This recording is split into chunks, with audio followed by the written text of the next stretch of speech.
3, 2, 1. Okay, now we're recording. All right. Hi, everyone. Judy and I are going to do this again. We tried to record on Facebook and it was all crackly. So hopefully if we share this, you can all hear her experience a little bit more clearly. So Judy and I have worked together and it's been a wonderful experience. But she's going to share that with you today. Anybody who is kind of in the same place that both her and I have been in a toxic and narcissistic relationship, and how working together through rapid transformational therapy and doing the work that we've done together over the last 6 weeks, but it's been a couple months since we began, how it has helped you. So Judy, if you would for us describe what life was like before you and I started working together, and what made you where you were at, and what had you reach out. Okay. So before I had met you, my life was in a dark place. I slept a lot. I didn't hardly eat. And I hated my life, like literally hated my life. When I woke up, I was like, that's not where I wanted to be.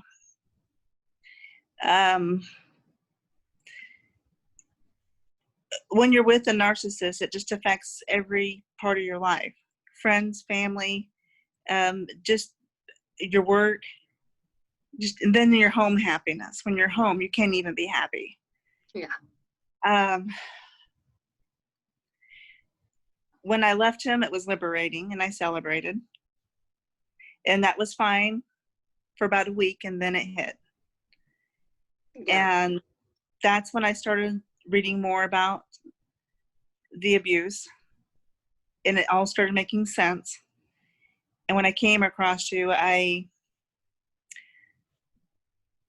went ahead and called you. It was a reach out for something. I had no expectations because I've been let down so many times. You get your highs and lows are so high and so low with a narcissist that with anything else in your life, you learn not to have expectations. Yeah. Little did I know that when I started your rapid transformational therapy, Sarah, within a week, when I woke up, I couldn't get my coffee fast enough to start my lesson. I felt like I had been saved. Because we start off with our 6 weeks working together, we break through. So rapid transformational therapy goes into hypnosis. So you go into hypnosis and you access your subconscious mind, where these beliefs that you have about yourself that are keeping you stuck, keeping you in this situation in your own mind of where that is. And so sometimes people get a little scared about that. They're like, well, can this really work? I don't know. I've tried all kinds of other therapies before. How is this different? So what had you tried other things before, or you had left the narcissist and you knew how you felt and it was far from how you wanted to feel? Right. It just became a part of the cycle, was part of my life. Every 90 days I could take it to the bank that shit was going to hit the fan, and guess who was going to get splattered. And with, another 30 days, guess he was going to crawl back, and guess who was going to take him back. Yeah. That's the way it was for 3 years. And you're right. With hypnosis, when you go deep like that and you learn about yourself, your childhood self, all of this shifts from that person, that asshole, abusive narcissist, to you. Nothing else matters. It's to you. And it all starts making sense. Like, you know what?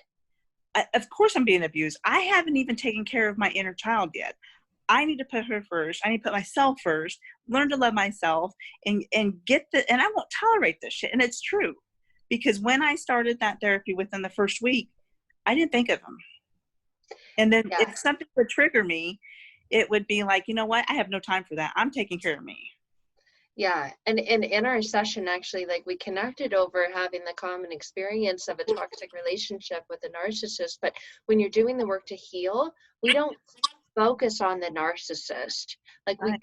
you go inward, you see what it is about your past experiences, and from those experiences you develop these beliefs about yourself, and it shows up in the relationship.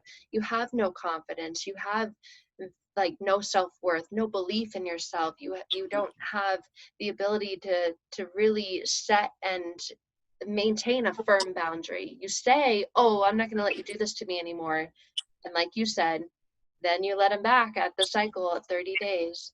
So yeah, it's not actually about the narcissist itself. That's an outward expression of kind of what the chaos that's going on inside of you, but it is all connected back to when you were younger and these beliefs you developed about yourself. So share what your experience was like within the 6 weeks of working together, because we start with the RTT session that really works on the subconscious mind, and then each week the exercises that work on healing from within, but that's obviously conscious work. So what was Right. It teaches you about your childhood, your pain, unresolved pain, and why you react to things that trigger now. Anything in your life that makes you react, there's a reason, because you've dealt with that in the past and you didn't heal it. Yeah. So once you go back and you heal those things that are traumatizing to you, then you don't react the same way you did a year ago or even a month ago.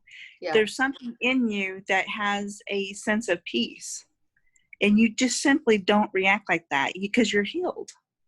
Yeah, I describe it like the narcissist, when they're invited into your life, and it's easy to get hooked in because they see your vulnerabilities and your weaknesses, and you are at a vulnerable place if you really truly take a look back at where you were at in your life when they came in.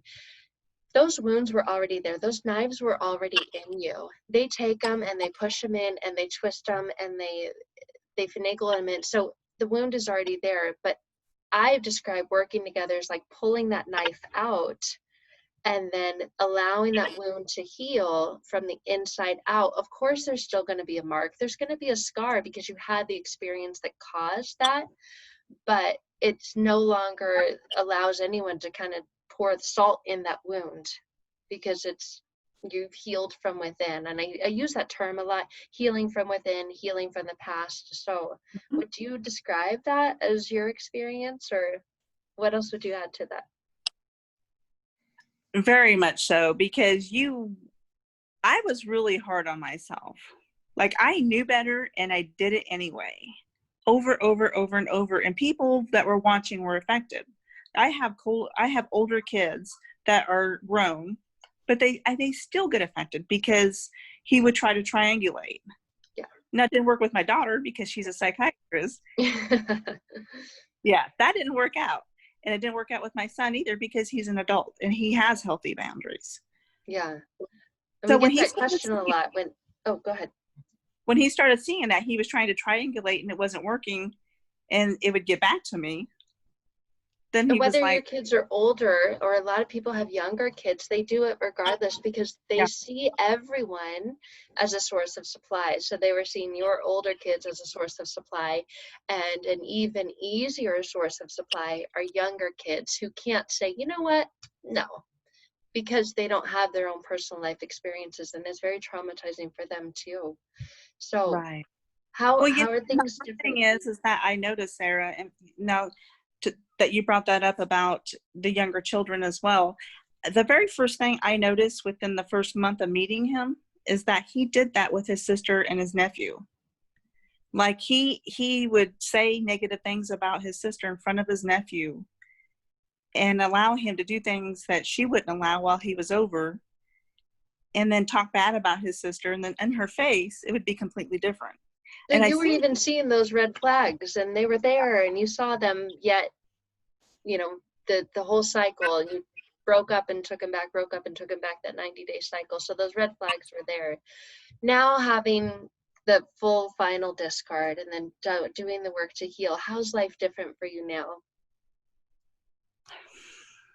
I'm so liberated. Like, I feel like I've been reborn.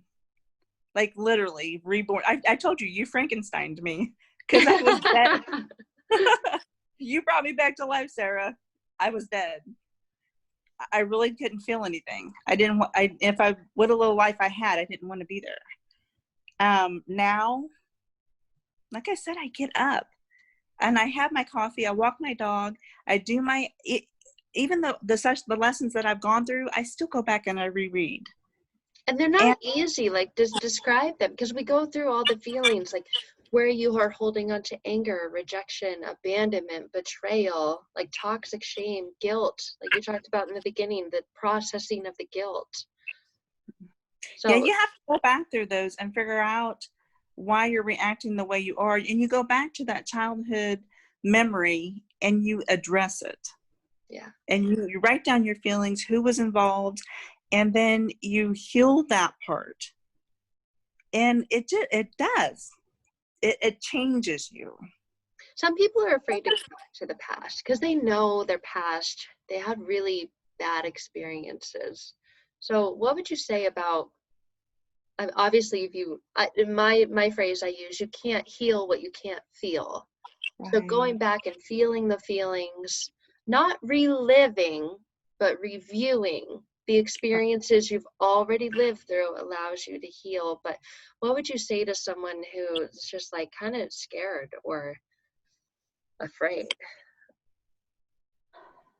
They're still stuck in that trauma bond, that cycle, and they just feel, like you said, hopeless. They can't get out of bed in the morning. Maybe they can't sleep at night, so they're drinking to go to sleep, or like all. You're in hell. You're in hell anyway. Yeah. You need to feel those feelings and address things. And like when you hypnotized me the first time, and I don't mind sharing this, there were things brought up from my past I didn't even know would be related to my traumas nowadays.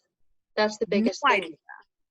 Sometimes it's the simplest things. Like I had an RTT session with a woman this morning, and it, we talk about all the problems that you're currently having in life. And most times you say, I think it's because of this. I'm pretty sure it has to do with this. But sometimes, most often, things come up that are completely unrelated, where you're like, wow, I had no idea that had to do with this narcissist in my life now. But you're able to kind of get that aha moment, that connection, and talk about that, like what you've gotten out of that. With share what you're comfortable sharing. But it is like it is a true shift from dealing with your whole life being about that narcissist. It's not about the narcissist. It's about you. Yeah. And once that hits your mind and you realize that, it's a whole new life, because you don't wake up with your whole day revolving around the narcissist and feeling bad and being focused on the wrong thing. Your energy is on healing you, because then it becomes a reality.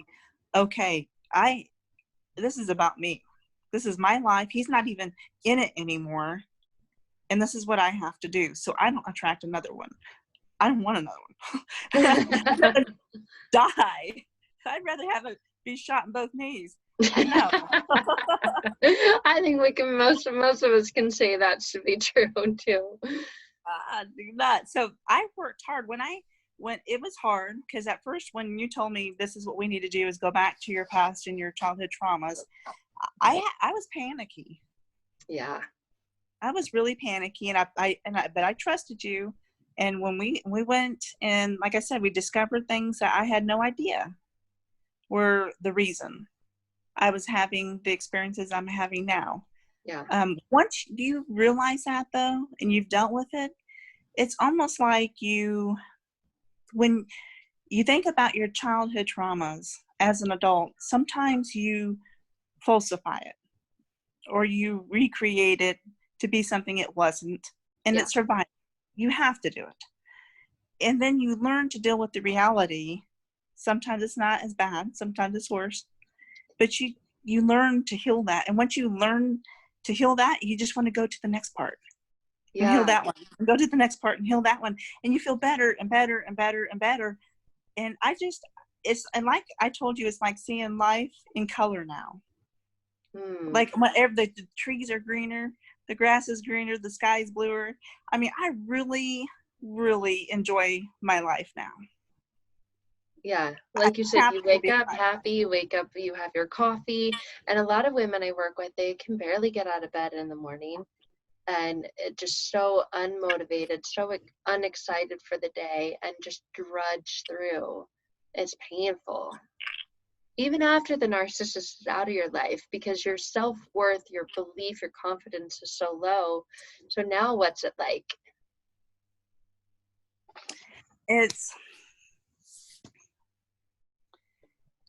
That's not me anymore. I feel like a snake. You know when a snake goes and sheds and you can see its skin? That's what it feels like. Like I shedded that all ugliness and all that negativity off of me, and I'm me. Yeah. All that happened to me for the past 3 years has nothing to do with the new person right here. Yay. That's amazing and very, very powerful. So thank you. Was there any like last or final words you would want to share with like people who watch this, who are in the same position that both you and I were in and are wondering how to heal, like just feeling that heaviness that like life's not even worth living anymore. It feels like hell. They're in that darkness. Well, first of all, you're not alone because this is a real thing. Yeah. And there's hotlines out there. I had to call them to get help. I had to get a safety plan to leave. You do without. Yeah. That's okay. I was happy to do without, as long as I wasn't in that situation. If I could do it all over again, I would have done a lot sooner. A lot sooner. Once you're out, it's hard. Going through the grief, going through the unknown, the scared, because they stalk you. You don't have privacy. But once you go through your RTT, none of that matters. That's them. If they want to drive by, so what? If they want to, stalk my Facebook, so what? You mean nothing to me. So you take it's just taking your power back. Yeah. And that's, in the narcissistic world, we talk about the form of supply. You are their supply, and you're no longer their supply energetically, like even, just total indifference to them. Stop giving them attention. Don't react. Don't react. Just to completely ignore them.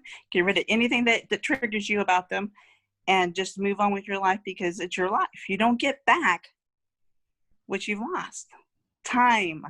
If I got to say one last thing, it would be time. You can make up for it, but you're not going to get it back. Time and energy is the one thing you don't get back. You never get back yesterday, right? You only have this present moment, and people who have been with a narcissist, they are still, even if they're out of the relationship, still giving them their time, because their thought is where their time, they're giving them the time of day, even with their thought. So breaking free from that is really what I share that this experience is like, which and it sounds like you would agree and say that that's been your experience as well.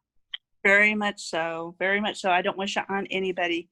But if you're there, don't think that you're alone, because that's the biggest thing. They want to isolate you. They want to make you feel like nobody's going to believe you, because they're good at making people think that you're the crazy one. Yeah. So when you go to people and you try to explain them, they're like, whatever. No, it's a real thing, and it happens behind closed doors like every other type of abuse. Yeah. Talk to people. Get some help. Get a safety plan. Get the hell out. Don't look back. Rip your rearview mirror off the windshield. Throw it run it over, and then throw it in the dumpster. And then I say, reach out and like really work on healing yourself, because it's just life changing. So thank you for sharing the ways that your life has been impacted and improved. And I hope this helps other people who, like you said, feel alone. First of all, know that you're not, and know that there's a powerful way. I mean, okay, so one last question. So I take people through a 6-week journey. Many people say it takes forever to heal. It takes a long time. It takes years and years of therapy. What would you say to that? That's not true. With it, like I said, within the first week, I really do believe that you saved me, because I was in such a dark place. until you go there and you realize this has nothing to do with them. Yeah. And it's about you. Once you make that shift, your whole world changes. Everything changes. Your thought, your feeling, your energy, everything changes. And I'm telling you, within the first week, I was a completely different person. Yeah. It's liberating. That has been my experience. I've had lots of sessions for different things, but it's the one thing that completely changed the trajectory and the course of my life. And I'm so honored to share that with you. And thank you for sharing your experience so others know what's available, when they're ready. Yes. Yes. Don't wait. You, Judy. Thank you so much. So You're welcome. I will talk to you and see you very soon. So thank you guys all for watching, and leave a comment if you have any questions. Yes. Take care. All right. Bye. Bye-bye.